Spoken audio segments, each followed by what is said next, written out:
Hi, I'm Greg Lusk, horticulturist here in the Amarillo Botanical Gardens. Welcome to In the Gardens. Today we're going to visit the vegetable garden again.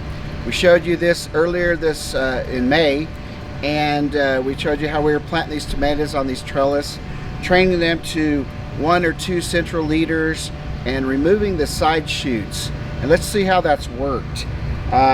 These plants here, every other node blooms, and the nodes between, every other node blooms, and then the nodes between grow a new shoot.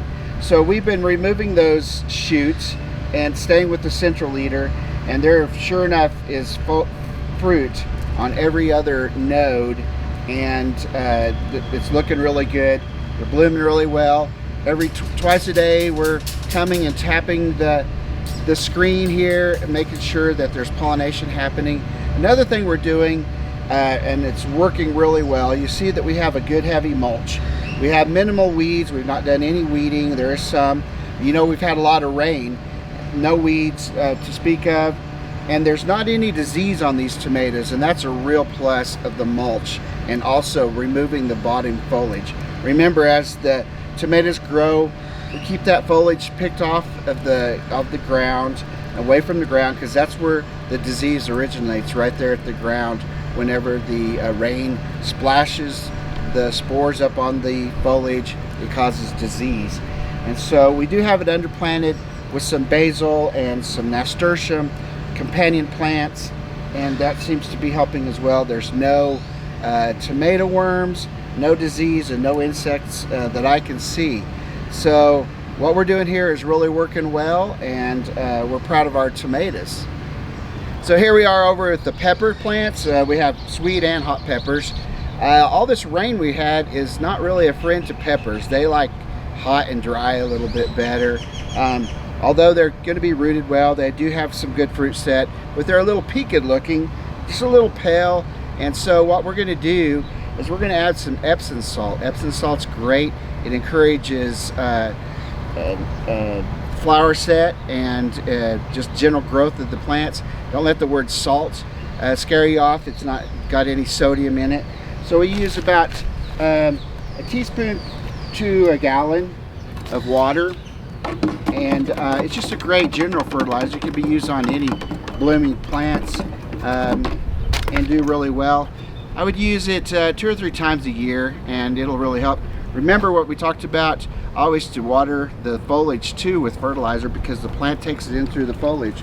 So just a good wetting, and then some for the roots as well, and that will really do some really great benefits for the plants. It's going to be darker green here in just a few days, and it'll really start growing and setting fruit. So here we are over in the brassica garden. That's cole crops like cabbage, Brussels sprouts, broccoli, kale. As you can see, they're all looking fabulous.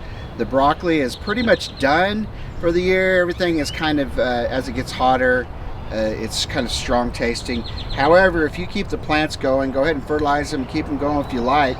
This fall, they could put on another group of heads. I'm still eating broccoli pretty much every day. They're, you know, the tops are kind of small right now, but they still taste pretty good. So it's definitely worth planting and having. Now the Brussels sprouts, they're coming along. They'll be a great fall crop. But this beautiful cabbage, I have green and red cabbage here, and they're just looking fantastic. They've done so good with this nice cool weather and this rain. And this kale is 3 feet tall and just beautiful. Loving seeing that kale. And so the cabbage, you can see what it looks like here.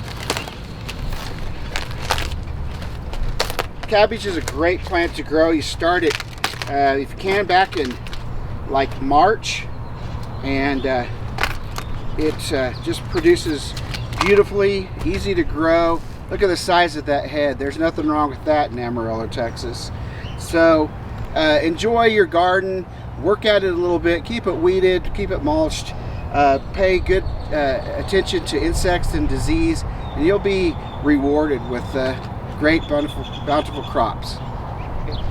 Here we are in the potato patch. You can see that they're just doing beautifully. This rain and cool weather's been really beneficial to them. They're growing potatoes really fast. I can tell because the soil is cracking really well. Well, that's another edition of In the Gardens. Remember, every Thursday night at 7 o'clock we have music in the gardens. We have a wonderful local band come set up in their amphitheater. You can bring food and a beverage of your choice. There'll always be a food truck parked out front if you want to do that. But we'd love to see you Thursday nights, 7 o'clock until 9 for Music in the Gardens.